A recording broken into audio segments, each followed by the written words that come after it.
Ester Avenue के refund के related या फिर जो ये प्रोसेस पूरा डिले चल रहा है, इसके रिगार्डिंग मेरे पास बहुत से कॉल्स आ रहे हैं।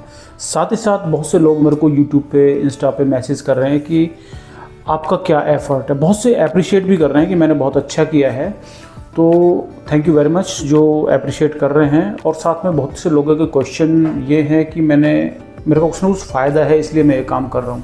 लेकिन मैं आपको बता दूँ कि ना तो एस्टर एवेन्यू जब लॉन्च हुआ था मैंने किसी का फॉर्म फिलअप नहीं कराया, ना ही मैंने इस प्रोसेस में शामिल हुआ as a channel partner, as a consultant.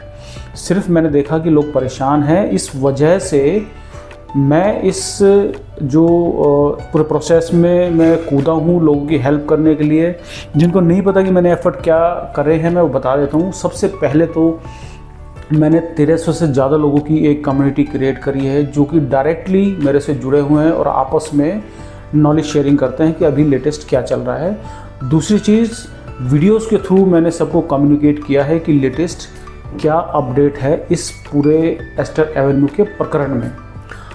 अगली बात मैं बता देता हूँ, जब ये डिले हो रहा था तो मैंने एक पूरी कम्युनिटी के साथ मिलके एक ड्राइव चलाया जिसमें कि सभी लोगों से मैंने रजिस्ट्रेशन करवाया एक गूगल फॉर्म के थ्रू कि किन किन को रिफ़ंड पैसा चाहिए और कौन कौन जल्दी रिजोल्यूशन चाहते हैं। तो सब ने मेरा हेल्प किया, उस कम्युनिटी ने जो कि मैंने क्रिएट की है। उसके बाद मैंने जो इंडिया की टॉप जो पोस्ट है पीएमओ, प्राइम मिनिस्टर ऑफिस को मैंने भेजा, साथ में चीफ मिनिस्टर ऑफिस को भेजा, साथ में head of town and country planning Chandigarh को मैंने लिखा, जिसमें कि पूरा प्रकरण मैंने समझाया कि लोग किस तरीके से परेशान हैं, किस तरीके से लोगों ने क्रेडिट कार्ड से पैसा लेके भरा है, किस तरीके से लोगों ने उधार लेके पैसा भरा है, किस तरीके से लोगों को पैसा वापस चाहिए, किसी को अपनी फ़ी भरनी है बच्चों की, किसी को हॉस्पिटल में कुछ इलाज कराना है। तो ये जल्द से जल्द इसका समाधान दिया जाए। पीएमओ से प्रेशर गया वहाँ पर, सीएमओ से प्रेशर गया टाउन एंड कंट्री प्लानिंग को कि जल्दी से जल्दी इसको निपटाया जाए। और साथ ही साथ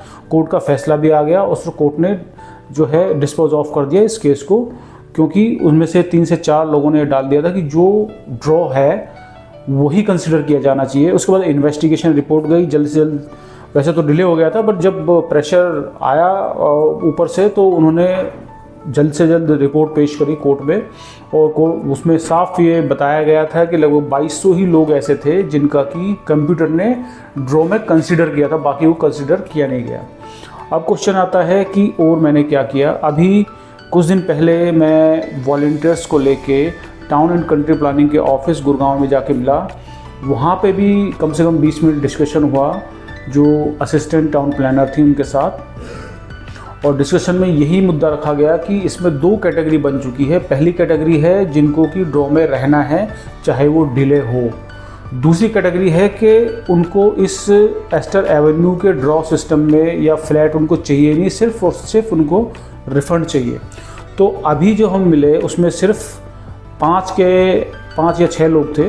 उसमें हमने बात करी कि उनको सिर्फ रिफ़ंड चाहिए और लिस्ट लगभग 300 लोगों की लिस्ट जो कि मैंने गूगल फॉर्म के थ्रू सबसे रजिस्ट्रेशन मांगे थे किस किस को रिफ़ंड चाहिए, वो लिस्ट के साथ मैंने उनको रिटर्न में दिया कि हमें सिर्फ और सिर्फ रिफ़ंड चाहिए। उसके बाद उन्होंने आश्वासन दिया कि हम इस पे काम करेंगे और बहुत ही जल्दी इस पे निर्णय लेंगे, या तो पोर्टल में एक विड्रॉ का ऑप्शन दे देंगे जिससे कि लोग अपना विड्रॉ कर पाएँ। उसमें एक टाइम फ्रेम दे देंगे हफ्ते का, 10 दिन का। जो भी उस टाइम फ्रेम में विड्रॉ करेगा उसका विदिन 1 वीक और विदिन 15 डेज उनको पैसा आ जाएगा। दूसरा क्या है कि अभी निर्णय बाकी है कि इस पे रीड्रॉ होना है या फिर इसी को कंसिडर किया जाएगा। लेकिन जहाँ तक मेरा समझ है, मेरा मानना है कि इसमें इसी को कंसिडर नहीं किया जाना चाहिए, क्योंकि इनके पास कोई ऑप्शन नहीं है। क्योंकि 2200 लोगों को ही इंक्लूड किया है कंप्यूटर ने इसमें ड्रॉ में, तो बाकी के लोग तो फिर क्या करेंगे।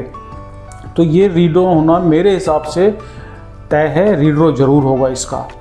अब अगली बात पे आते हैं। मैं अपने व्हाट्सएप ग्रुप में चैटिंग का ऑप्शन शाम को आधे घंटे के लिए ओपन करता हूं ताकि आपस में लोग चैट कर सकें और नॉलेज शेयरिंग कर सकें। उसमें बहुत से लोगों का कंसर्न ये होता है कि आप ज़्यादा टाइम के लिए क्यों नहीं खोलते हो।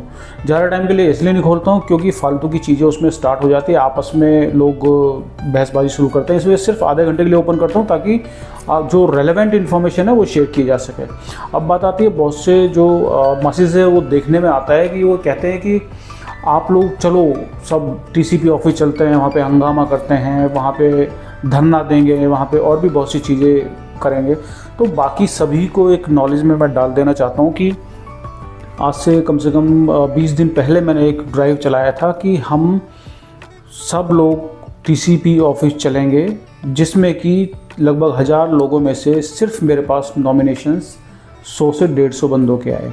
बाकी का कोई रिप्लाई नहीं आया, कौन चलेगा नहीं चलेगा। अब अगली बात आती है, फिर मेरे दिमाग में आया बीइंग ए सिक्योरिटी चैप, क्योंकि 24 साल मैंने सिक्योरिटी इंडस्ट्री में भी काम किया है। उसमें क्वेश्चन ये है कि अगर 150 लोगों ने रजिस्ट्रेशन किया है और वहाँ पे 500 लोग पहुँच गए जिन्होंने रजिस्ट्रेशन किया नहीं, तो उसका जिम्मेदार कौन होगा। अगर उनमें से कोई ऐसा बंदा हुआ जो कि वहाँ पे हंगामा कर दिया, तोड़फोड़ कर दी, तो कौन रिस्पॉन्सिबल उसका होगा। तो उसका रिस्पॉन्सिबल मैं होऊंगा। तो बाकी की जो सुरक्षा है, जो लोग वहाँ पे गए होंगे, बाकी की सुरक्षा पे भी क्वेश्चन मार्क उठ जाता है। वहाँ पे अगर पुलिस ने लाठीचार्ज कर दिया है, कोई इस तरह की कार्रवाई कर दी, तो मैं अपने आप को कभी माफ़ नहीं कर पाऊँगा और साथ ही साथ पुलिस मुझे भी जेल में डाल देगी। और आप में से कौन मुझे छुड़ाने आएगा, ज़रा बता देना कमेंट करके अगर ऐसा कुछ होता है तो मैं कभी भी ऐसा रिस्क नहीं लूँगा कि आप लोगों की सेफ्टी और सिक्योरिटी पे बात आए। उसके लिए मैंने 15 लोगों का नॉमिनेशन मांगा था 1300 लोगों की ग्रुप में। 7 या 8 लोग ही प्रेजेंस थे उस दिन मैं मिलने गया था। इससे पता लगता है ना कि लोग कितने इंटरेस्टेड हैं इसमें फिजिकली जो है अपना एफर्ट लगाने के लिए। बहुत से लोगों का मैसेज ये भी आता है कि आपका क्या फ़ायदा है। मैं उनको बता दूं, मेरा सिर्फ एक ही फ़ायदा है, आप लोगों से जुड़ने का और साथ में समस्या का समाधान देने का। मेरा डायरेक्टली कोई इसमें बेनिफिट नहीं है। ना ही मैंने जब एस्टर एवेन्यू लॉन्च हुआ था मैंने किसी से पैसा 1 रुपया भी नहीं लिया। अगर कोई कह दे मैंने 1 रुपया लिया तो कमेंट में बता देना मैंने किसी से पैसा लिया है। मैं सिर्फ आप लोगों की हेल्प करने के लिए आगे आया हूँ। इतने यूट्यूबर्स हैं, इतने लोग हैं और मेरे को नहीं लगता कि कोई हेल्प के लिए आगे आया होगा, जो कि मैंने आउट ऑफ द वे जाके मैं एक कम्युनिटी की हेल्प कर रहा हूँ और आगे भी करता रहूँगा, क्योंकि मैं एक ही बात सोचने वाला आदमी हूँ कि सबके भले में अपना भला। उसके बाद बहुत से लोगों का सवाल ये भी है कि हम उस दिन लगभग 6-7 लोग मिले थे असिस्टेंट टाउन प्लानर से, तो वहाँ पे क्या डिस्कशन हुआ। वहाँ पे डिस्कशन सिर्फ यही हुआ है, एक तो रिटर्न में एक एप्लीकेशन दे दिया है और 15-20 मिनट डिस्कशन हुआ है। क्वेश्चन ये हुआ है कि उन लोगों का पैसा जल्द से जल्द रिफ़ंड किया जाए। उन्हें श्योरिटी भी दी है कि उस पर काम करेंगे और जल्द से जल्द सभी लोगों का रिफ़ंड का कुछ ना कुछ समाधान दिया जाएगा। बाकी जो सिस्टम में गड़बड़ी आई है ड्रॉ सिस्टम में, वो कब तक ठीक होगा उसकी टेस्टिंग चल रही है। उसके ऊपर हमें कोई भी जवाब नहीं दिया गया है कि उसका रिजोल्यूशन कब देंगे। टेस्टिंग चल रही है, कोई भी डेट नहीं बताई गई है। बाकी मैं टच में रहूँगा टीसीपी के, और अगर कुछ भी लेटेस्ट अपडेट होता है तो मैं आपको तुरंत दूंगा। अगर आपको ये वीडियो वर्थ लगता है ना तो इसको शेयर कर देना। साथ में इंस्टा पे मुझे फॉलो कर लो और यूट्यूब पे मेरे चैनल को सब्सक्राइब जरूर कर लेना। Thank you.